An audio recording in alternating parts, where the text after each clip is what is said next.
아마 성경을 읽으시면서 고린도 13장처럼 많은 사람들이 사랑하는 그런 말씀은 없다라는 사실에 대해 여러분들 다 잘 아실 것입니다. 고린도전서 13장은 전 세계의 많은 기독교인들이 암송하고 또 아름다운 찬양으로 만들어서 부르기도 합니다. 또 이 말씀은 교회 다니지 않는 사람들까지도 참 좋아합니다. 교회 다니지 않는 사람들도 오늘 말씀의 구절들을 잘 알고 있고요. 또 심지어는 외우는 그런 경우까지 볼 수 있습니다. 교회 밖에 있는 많은 사람들까지 이 말씀을 다 좋아한다는 것은 그만큼 오늘 말씀의 주제인 사랑에 대해서 많은 사람들이 공감하고 또 중요하게 여긴다라는 뜻이 될 것입니다. 특별히 점점 각박해져가는 이 세상을 볼 때 오늘 말씀이 말하고 있는 사랑의 필요성에 대해 더욱더 간절히 느끼기도 합니다. 그런데 여러분, 한번 현실적으로 잘 생각해 보시면 좋겠습니다. 오늘 말씀을 많은 사람들이 좋아한다라는 것, 이것은 방금도 말씀드렸지만 다 이러한 사랑이 우리들에게 필요하다고 보기 때문입니다. 즉, 이 사랑을 갖기를 원하고 있습니다. 그래서 이 말씀을 읽으면서 우리 안에 이러한 사랑이 생겨나기를 소망하고 기도합니다. 그런데 과연 오늘 말씀이 말하고 있는 이 사랑을 우리가 가질 수 있는지 한번 돌이켜 보자는 것입니다. 사도 바울은 지금 고린도 교인들을 향해 좀 성질 좀 그만 내고 이제 서로 사랑하며 살라고 말하기 위해서 이런 말씀을 하고 있는 것일까요? 물론 오늘 말씀에 그런 의미가 없지는 않습니다. 오늘 말씀 다음 장인 14장 1절을 보면 바울은 사랑을 추구하며 라는 말씀을 합니다. 사랑을 추구하는 것이 우리 그리스도인들이 마땅히 해야 할 일이라는 것입니다. 그런데 바울이 여기서 말하고 있는 사랑을 추구한다라는 이 말씀을 단순히 사랑하는 마음을 좀 더 가집시다라는 그런 감정이나 또는 인격의 차원으로 받아들이면 곤란합니다. 오늘 말씀에서 바울이 말하고 있는 이 사랑을 한번 잘 생각해 보시기 바랍니다. 엄밀히 말할 때 이것은 우리의 힘으로, 우리의 성정으로, 우리의 노력으로 가능하지 않은 그런 사랑입니다. 더 정확히 말하자면 진정한 사랑이란 우리 사람이 아니라 하나님께만 있는 능력이라는 것을 강조하고 있는 것이 오늘 말씀입니다. 바울에 따르면 사람에게는 사랑이 아니라 다양한 은사가 있을 뿐입니다. 하지만 근본적으로 사랑은 안타깝게도 불가능하다는 것입니다. 그렇기 때문에 우리 사람이 구원받을 수 있는 길은 사람들이 가지고 있고 자랑하고 있는 그 많은 은사들에 달려있지 않다는 것입니다. 하나님의 고유한 능력인 사랑만이 우리를 생명과 구원에 이르게 한다라는 사실입니다. 하나님이 아니고서는 우리를 구원할 수 있는 분은 없습니다. 그런데 그 하나님의 능력이 바로 사랑이기 때문에 이 사랑이 없으면 아무것도 아니라는 말을 사도 바울은 하고 있던 것입니다. 다시 말하자면 사랑이란 사랑의 능력이 없는 내가 하는 것이 아닙니다. 여러분들은 어떠실지 모르겠지만 저는 적어도 그렇습니다. 아무리 사랑하려고 해도 사랑이 되지 않습니다. 사랑은 하나님의 능력인 사랑 그 자체가 하는 것입니다. 하나님의 능력인 사랑 그 자체가 사랑을 한다는 말씀입니다. 말에 어폐가 있을 수 있는데요. 사랑은 우리가 아닌 사랑이 하는 것입니다. 다만 우리들은 그 사랑에 의존할 뿐이라는 것입니다. 그 사랑에 의존할 때 사랑에 참여할 수 있기 때문입니다.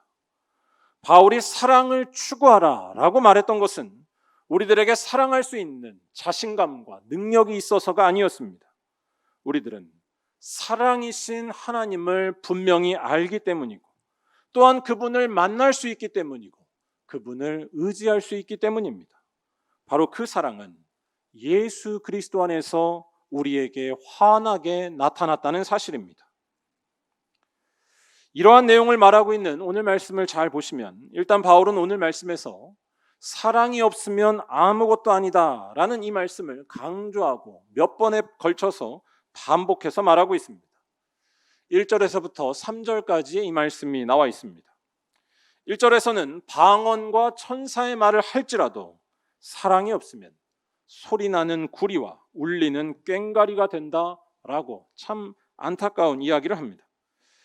또 2절은 예언하는 능력이 있고 산을 옮길 만한 믿음이 있어도 사랑이 없으면 아무것도 아니라고 우리들에게 헛헛하게 말하고 있습니다. 특별히 3절은 대단히 인상적이면서 또한 충격적입니다. 모든 것으로 구제하고 자기의 몸을 불사르게 내줄 정도로 헌신한다 할지라도 사랑이 없을 수가 있으며 사랑이 없게 되면 아무런 유익이 없다고 이야기합니다. 일단 여기에서 사랑이 없으면 아무것도 아니다 라는 이 말씀에 대해 어떤 분들은 일종의 과장된 표현이나 아니면 하나의 문학적인 표현처럼 받아들일지도 모릅니다. 단지 사랑의 필요성을 좀 세게 강조하기 위해서 이렇게 말하지 않으면 못 알아들을 것 같아서 하는 말로 생각하는 것입니다. 하지만 바울은 그런 차원에서 아주 쉽게 이런 말을 하고 있던 것이 아니었습니다. 바울은 지금 대단히 심각한 이야기를 하던 중이었습니다. 바울은 지금 우리 삶의 현실에 대한 아주 중요한 이야기를 하고 있던 중이라는 말씀입니다. 바로 사랑이란 우리들이 소유하거나 가질 수가 없는 하나님의 능력이라는 것입니다. 바울은 그 사실을 말하기 위해서 우리가 소유할 수 있고 통제도 할 수 있는 다른 은사들과 비교하면서 설명하고 있었다라는 것입니다. 사람들에게 은사는 있을 수 있지만 사랑은 없을 수 있다는 것입니다. 한번 3절에서 바울이 말하고 있는 구제와 헌신에 대한 귀한 말씀을 한번 잘 보시기 바랍니다. 저는 성경을 읽을 때 이 3절 말씀처럼 우리들에게 충격으로 다가오는 말씀이 없다라고 생각합니다. 3절이 말하고 있는 이 은사는 대단한 구제와 대단한 헌신을 말하는 것입니다. 이건 다 사랑으로 쉽게 보이는 것들입니다. 공동번역은 이 말씀에서 내 몸을 불사르게 내줄지라도 라는 이 말을 이렇게 번역하고 있습니다. 내가 남을 위하여 불 속에 들어가도, 내가 남을 위하여 불 속에 들어가도 아무도 이런 일을 쉽게 할 수 없습니다. 이건 엄청난 희생을 말하고 엄청난 헌신을 말하는 것입니다. 그런데 바울은 여기에서 마치 초를 치듯이 아주 이상한 이야기를 하고 있다는 것입니다. 이렇게 엄청난 희생과 헌신이 있을지라도 우리 인간의 삶이 아무것도 아닐 수 있다는 것입니다. 거기에 사랑이 없을 수 있기 때문이라는 것입니다. 여러분은 사도 바울의 이 말이 어떻게 느껴지시나요? 여러분은 바울의 이 말에 동의가 되시나요? 감히 제가 한마디 하자면 지금 바울이 사도라면서 하고 있는 이 말은 어쩌면 대단히 건방지게 하는 말은 아닐까요? 남을 위해서 자기를 다 버리고 불 속에라도 들어간 사람이 바울의 이 말을 듣는다면 100% 기분 나쁘지 않겠습니까? 그런데 바울의 이 말은 조금 기분 나쁠 수 있지만 사실 잘 생각해 보면 정확한 말이라는 것을 부인할 수 없다는 것입니다. 구제하고 희생하며 헌신하는 것과 참된 사랑이라는 것은 꼭 같지만은 않을 수 있다는 것입니다. 여러분, 성경은 대단히 집요한 책입니다. 또한 성경은 우리 사람이 살아가는 것에 대해 대충 말하는 것이 아니라 정확하게 말하는 예리하고 치열한 책입니다. 즉 사랑이 없이도 구제하고 사랑이 없이도 희생하며 헌신하는 일이 우리들에게는 가능하다는 것을 말하고 있는 것입니다. 이 말을 잘 이해하려면 우리들이 살아가는 모습을 잘 돌이켜 봐야 합니다. 사람은 훌륭한 일은 많이 할 수 있어도 하나님 앞에 깨끗해지거나 온전할 수는 없다는 것입니다.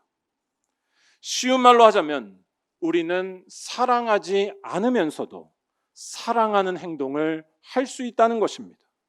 우리는 사랑하지 않으면서도 사랑하는 행동을 할 수 있다는 것입니다. 아니, 정확히 말해 구제하는 것, 희생하는 것, 자기 몸을 불사르게 내어주는 것은 설령 사랑이 없다 할지라도 인간의 피나는 노력과 연습을 통해서도 가능할 수 있다는 것입니다. 이게 잘 이해가 되지 않으시면 여러분, 친절하게 사는 것에 대해 생각해 보시기 바랍니다. 친절은 연습하면 가능합니다. 백화점 직원이 친절하게 나한테 대한다고 해서 그 사람이 나를 지금 사랑하고 있구나 라고 생각하는 사람은 아무도 없습니다. 즉, 친절이란 좀 어렵기는 해도 배우면 할 수 있고 또 하다 보면 익숙해집니다. 이렇게 배워서 할 수 있는 것은 친절만이 다가 아닙니다. 제 아내가 저에게 맨날 하는 이야기들이 참 많은데요. 그 중에 하나가 있습니다. 좀 웃는 것을 연습하라라는 것입니다. 저는 분명히 웃고 있다고 생각하는데 그렇게 보이지 않아서 맨날 잔소리를 듣습니다. 무슨 말씀이냐면 마음 상태와 상관없이도 웃을 수가 있습니다. 또 사랑하지 않으면서도 선물할 수 있습니다. 사랑하지 않으면서도 누군가를 도울 수 있습니다. 연습하면 될 수 있기 때문입니다. 아니, 사랑하지 않고 있는 나 자신의 그 속모습을 감추기 위해서라도 이런 것들을 더 잘할 수 있는 것이 우리들의 솔직한 모습입니다. 이렇게 할 수 있는 이유는 분명하고도 또 간단합니다. 다 자기 만족을 위해서 할 수 있기 때문입니다. 자기 만족에 빠질 수 있기 때문에 사랑 안에도 선물할 수 있고요. 사랑 안에도 섬길 수 있습니다. 아니, 사랑하지 않는다는 그 모습을 더욱 숨기기 위해서라도 이러한 일에 매달릴 수 있는 것이 인간의 현실입니다. 다시 말해, 이웃을 돕는 것과 희생하며 헌신하는 것은 사랑과 꼭 같지 않을 수도 있다는 것이 사도 바울이 말하고 있는 바입니다. 제가 드리는 말씀은 이웃을 돕고 희생하며 헌신하는 것이 무가치하다는 그런 말씀이 아닙니다. 그런 것들은 다 훌륭하고 우리 삶에 필요하며 여러분들 그와 같이 살아가셔야 합니다. 하지만 하나님 앞에 서 있는 우리의 모습을 보다 정직하고 현실적으로 이해하는 일이 늘 떠나서는 안 된다는 것입니다. 여러분, 성경은 현실을 왜곡해버리는 좋은 이야기들로만 써있는 동화책 같은 책이 아닙니다. 사랑이 없이도 다 할 수 있는 것이 저와 여러분들입니다. 바울이 말하고 있는 다른 은사들도 다 마찬가지입니다. 방언을 하는 것, 믿음을 갖고 사는 것도 우리가 노력하기만 하면 어느 정도 통제할 수 있고요. 또한 소유할 수 있기까지 합니다. 우리들은 종종 믿음이 약해진다라는 말을 잘 합니다. 그런데 여러분, 그 말을 한번 잘 생각해 보시면 좋겠습니다. 믿음이 약해진다. 이 말이 도대체 뭘 말하는 것일까요? 이건 거꾸로 말할 때 믿음이 약해지지 않기 위해서 끊임없이 기도하고 자기를 또 단련하면 다시 하나님에 대해 돌아갈 수 있고 예민하게 느끼며 살아갈 수 있다는 그런 뜻이 됩니다. 하나님에 대한 신뢰를 내 마음속에 쌓고 또 쌓고 또한 그러한 삶을 연습해 나가는 것은 어느 정도 우리의 노력으로 가능한 일이라는 말씀입니다. 다시 말해, 사랑 없이도 기도할 수 있습니다. 사랑 없이도 귀한 은사를 다 누릴 수 있습니다. 사랑 없이도 예언할 수 있고요. 사랑 없이도 헌신할 수 있습니다. 사랑 없이도 남을 상담할 수 있고요. 사랑 없이도 교회 직분을 맡을 수 있습니다. 사랑 없이도 참아낼 수 있고요.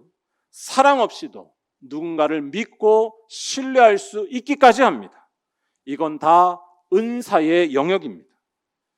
절대적인 사랑에 가장 가깝다고 할 수 있는 어머니의 사랑도 마찬가지라고 할 수 있습니다. 자식을 향해서 어머니가 보여주는 사랑이 아무리 지고하다 하더라도 사랑 그 자체는 아니라는 것입니다. 어머니의 사랑은 최선의 것입니다. 어머니의 사랑은 최선의 것이지 온전한 것이라 말할 수는 없다는 것입니다. 어머니의 사랑이 자기 자식에게만 그친다는 점이나 또한 무엇이 진정으로 내 자식을 위한 것인지 때로 모를 수 있다는 것이 이러한 사실을 잘 보여줍니다. 다시 말해, 참된 의미의 사랑이란 노력한다고 해서 또는 연습한다고 해서 우리 안에 생겨나거나 가질 수 있는 것이 아닙니다. 여러분들은 노력해서 사랑하실 수 있으셨던가요? 저는 그게 안 됩니다. 노력해서 사랑하는 게 되셨나요? 사랑하려고 노력해도 그 반대로만 튀어나가는 모습이 우리 안에 참 많지 않던가요? 즉 사랑은 우리가 할 수 있는 것들과 근본적으로 다르다는 사실입니다. 사랑은 우리가 가지거나 얻을 수 있는 것이 아닙니다. 이것은 근본적으로 하나님께만 있는 것이라는 사실입니다. 사랑은 하나님의 것입니다. 어려운 말로 사랑은 하나님의 존재 방식이며 하나님의 속성이 된다는 말씀입니다. 그래서 바울은 아무리 좋은 것들이 다 있어도 이러한 사랑이 없으면 소용이 없다는 것을 강조해서 말했던 것입니다. 사랑이 없으면 하나님이 계시지 않은 것이기 때문입니다. 즉 사랑 외에 다른 것들은 다 부분적인 것이고 한계가 있는 것이라는 말씀입니다. 이 사실을 잘 이해하려면 바울이 오늘 말씀에서 하는 말씀을 다시 잘 들여다봐야 합니다. 바울은 사랑 외에 다른 은사들에 대해서 이렇게 이야기합니다. 다 언젠가 끝이 있는 것들이고 부분적인 것이라는 사실입니다. 8절에서 바울은 이렇게 말합니다. 예언도 패하고 방언도 그치고 지식도 패하리라 라고 말하고 있습니다. 또한 10절에서 바울은 이 패한다라는 말을 다시 한번 사용합니다. 온전한 것이 올 때에는 부분적으로 하던 것이 패하리라. 온전한 것이 올 때에는 부분적으로 하던 것이 패하리라. 특별히 이 10절 말씀을 잘 이해해야만 우리는 은사의 한계에 대해서 잘 알 수가 있습니다.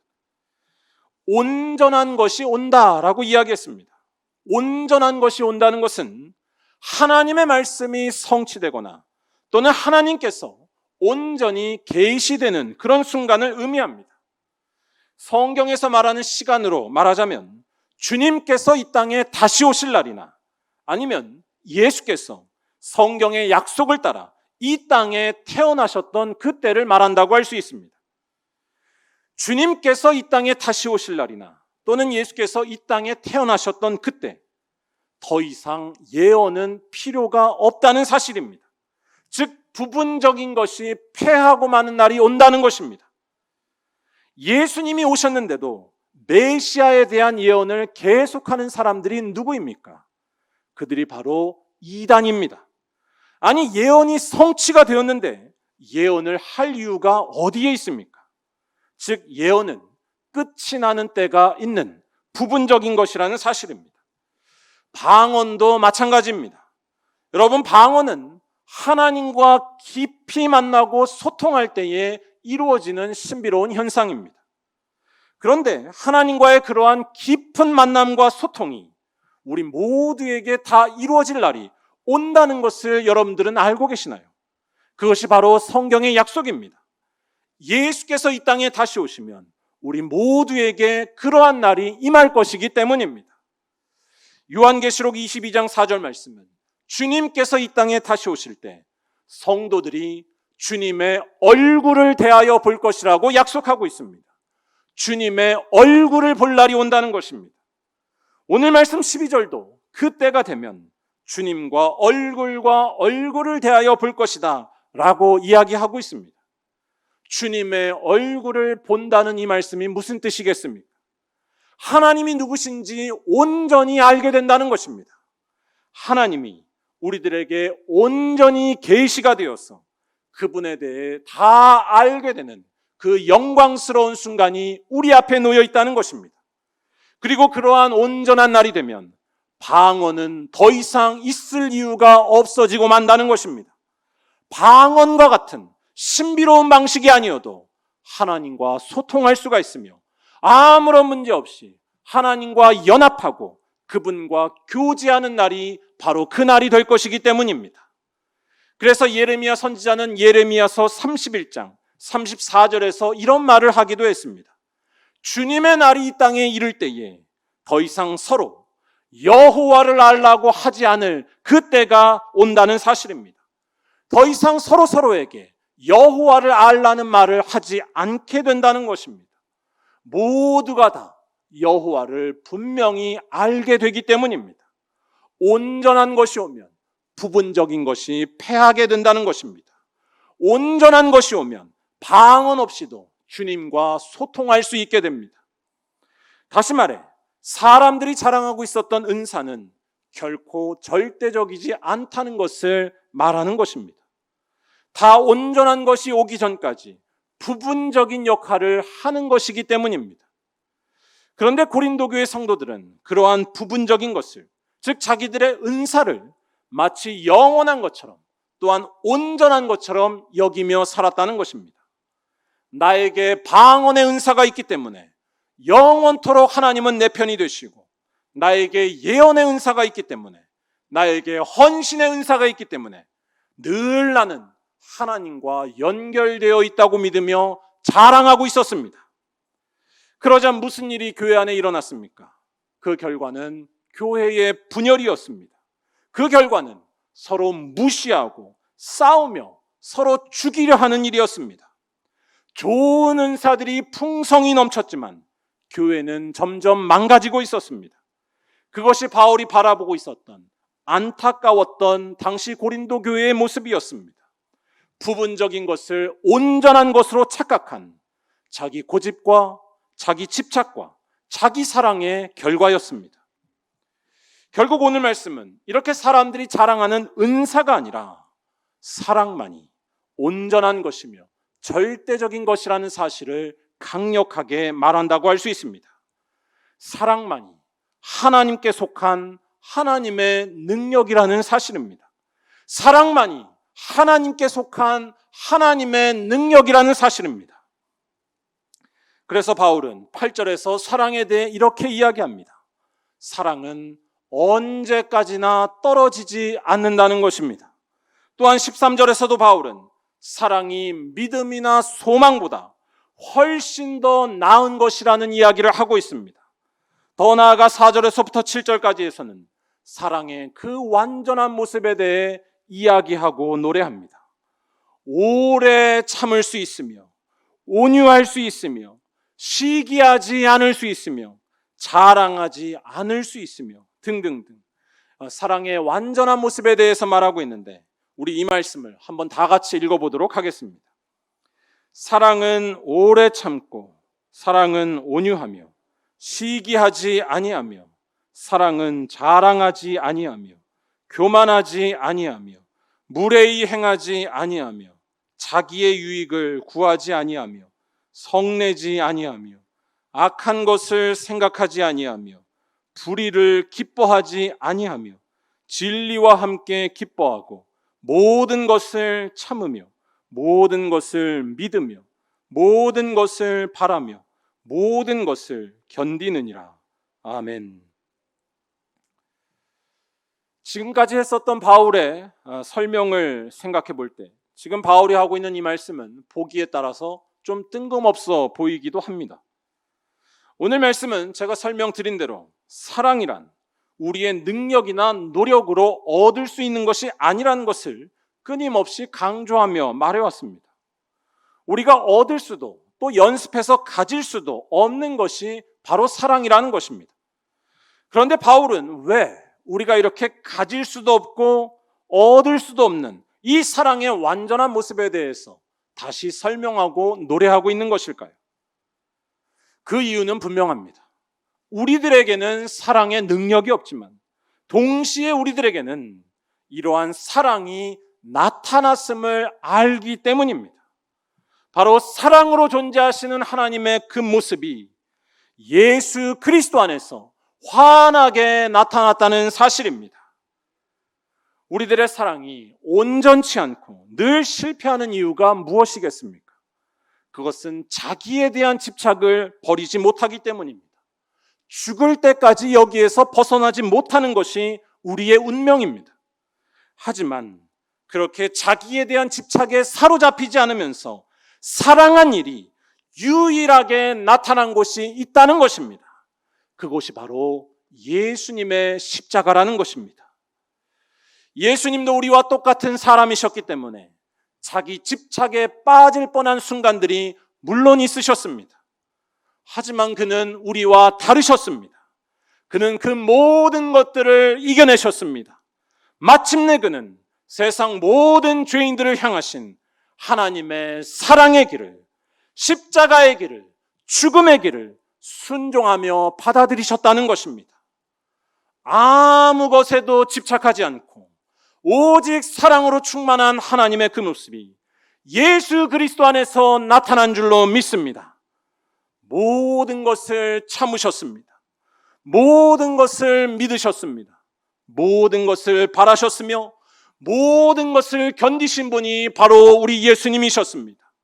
하나님의 그 사랑의 능력과 속성이 예수님의 초라한 모습에서 나타난 것입니다. 다시 말해 오늘 말씀은 절대로 우리들에게 사랑에 대한 부정적인 생각, 비관적인 생각을 갖게 하려는 말씀이 아니라고 할 수 있습니다. 우리들에게는 사랑의 능력이 없으며 연습해도 가질 수가 없지만 그렇다고 실망할 필요는 없다는 것입니다. 하나님만이 사랑이신데 그 하나님의 모습이 지금도 우리와 함께 하시는 예수님에게서 환하게 나타났기 때문입니다. 여러분들 이 사실을 믿으십니까? 다시 말해 예수님만을 의지하고 예수님께 사로잡히는 사람만이 사랑이 역사하는 사람이 될 수 있습니다. 사랑이 나타나는 사람이 될 수 있습니다.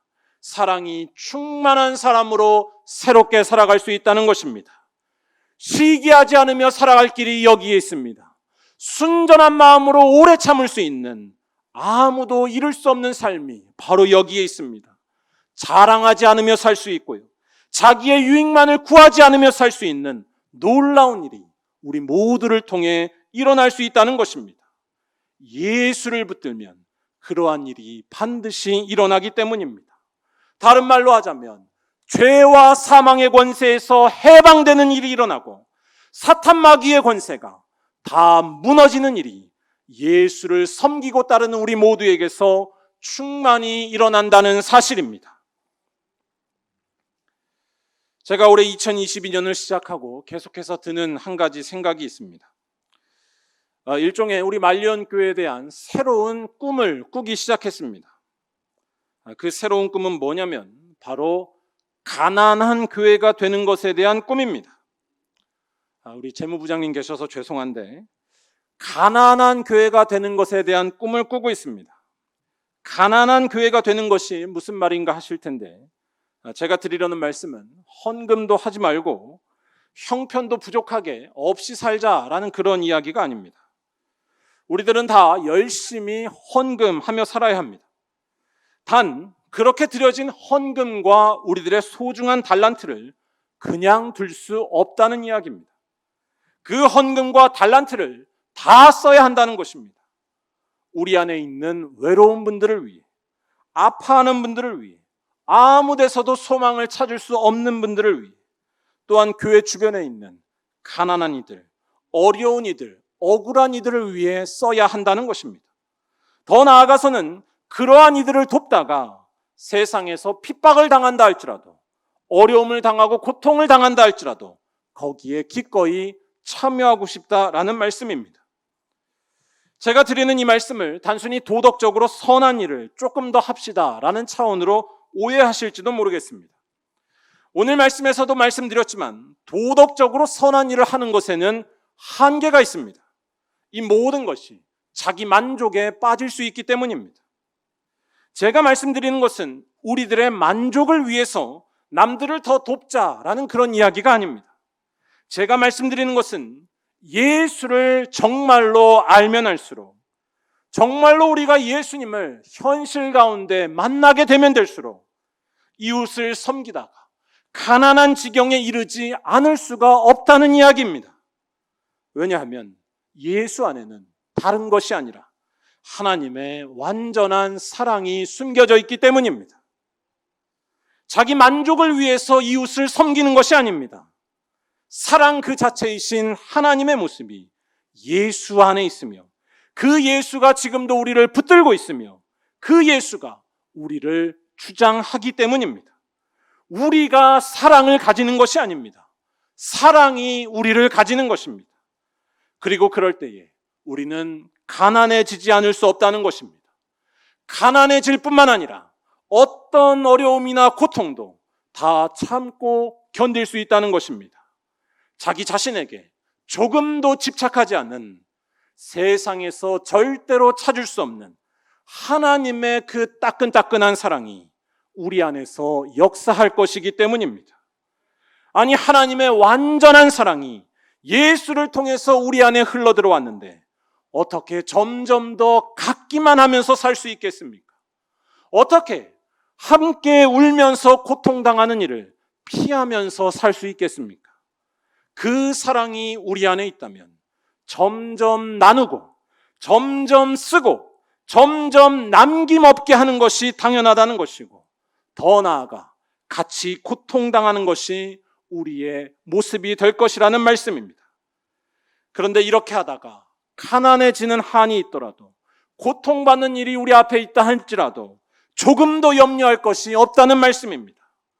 우리 안에 어디까지나 예수님에게 의존하고 있는 한 우리는 가난해져도 부족함이 없게 될 줄로 믿습니다. 하나님께서 더 크게 채워주실 줄로 믿습니다. 고통당해도 아무런 아픔이 없을 줄로 믿습니다. 계속해서 쓰고 또 쓰고 더 많은 일을 할 능력이 우리 말리언교회에 충만하게 채워질 줄로 믿습니다. 그 이유는 분명합니다. 우리 안에 계신 그 예수께서 하나님의 사랑으로 다 버리고 비우셨지만 그분은 다시 부활하셨기 때문입니다. 죽어도 죽지 않는 분이 예수신 줄로 믿습니다. 없어도 살아계신 분이 바로 예수님이신 줄로 믿습니다. 그분만을 사랑하는 사람들이 우리 말리언 교회인 줄로 믿습니다.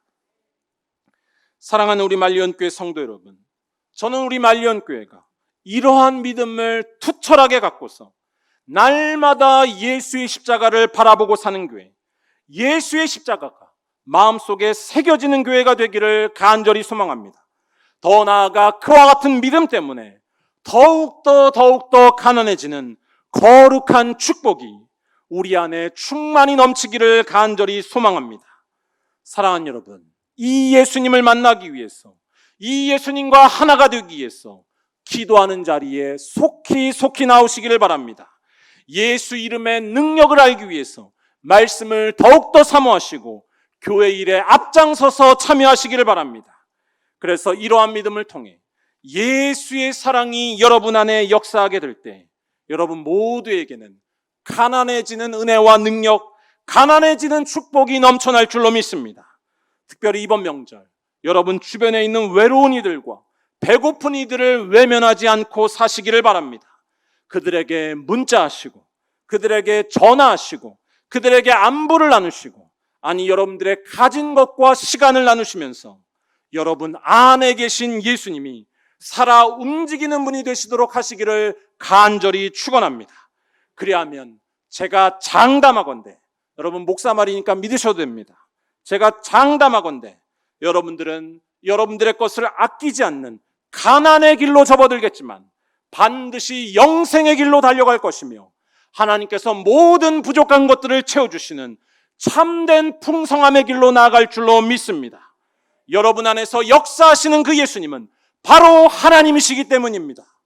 죽어도 죽지 않는 분이 여러분들을 인도하실 것이며 무덤 문을 열고 나오신 분이 여러분들의 인생을 해방시켜 주시고 복의 복으로 채워주실 줄로 믿습니다. 바라기는 이러한 믿음으로 점점 더 가난해지지만 아무런 부족함이 없는 하나님의 손 붙잡고 달려가는 귀한 삶을 살아가시기를 주님의 이름으로 간절히 축원합니다. 기도하겠습니다.